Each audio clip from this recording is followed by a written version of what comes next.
My next question to you is about mental health and emotional health of our aging population.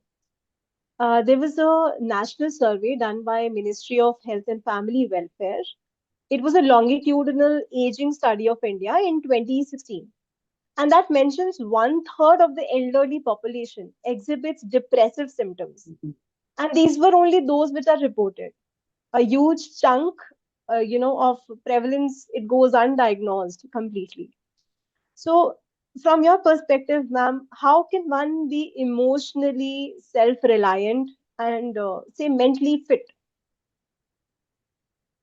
So, Kirti, there are a couple of things which I recommend and I practice personally. See, one is never be emotionally dependent on others to fulfill your emotional need. If you will keep waiting for people to make you happy by looking after you or by pleasing you, then I'm really sorry you are giving your key to happiness in somebody else's hand. And in today's world of rush, who has time to really, play that role for you? So, one thing I feel your emotional health, physical health, mental health is completely your responsibility. And we should look after that very meticulously. So, don't become emotionally dependent on others by, getting that attention, waiting for that attention. So, naturally, if the other person is not in position to give you that time and attention, you are going to feel unhappy and sad about it. The second problem that you talked about, depression, I think one of the primary reason again for depression is when we are young, we give everything to our children, thinking that one, they are my responsibility, and second, that okay, once they grow up, they will look after me. Who knows whether they will be around us or not? Who knows whether they will be in position to look after us or not? And who knows what kind of challenges they may be facing when it is their time to look after us.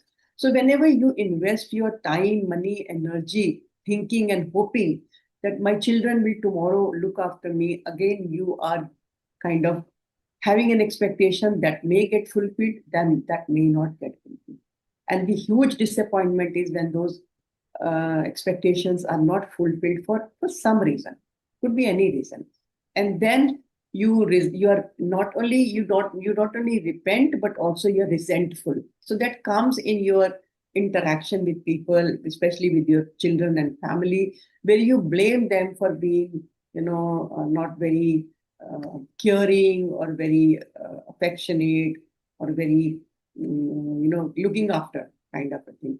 So it's very important to remember whatever we do for our children, that's we think that is our responsibility. That's how the cycle of the world works. So we are doing, but having the expectation that because I'm doing for you and you must look after me, again you're calling for a problem.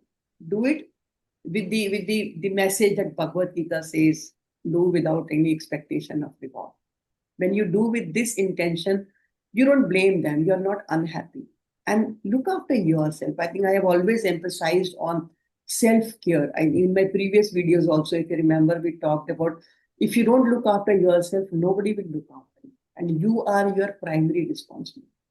So if you look after your physical health, mental health, even social and spiritual and financial health, you will not regret when you grow old. So one should take responsibility of their own um, life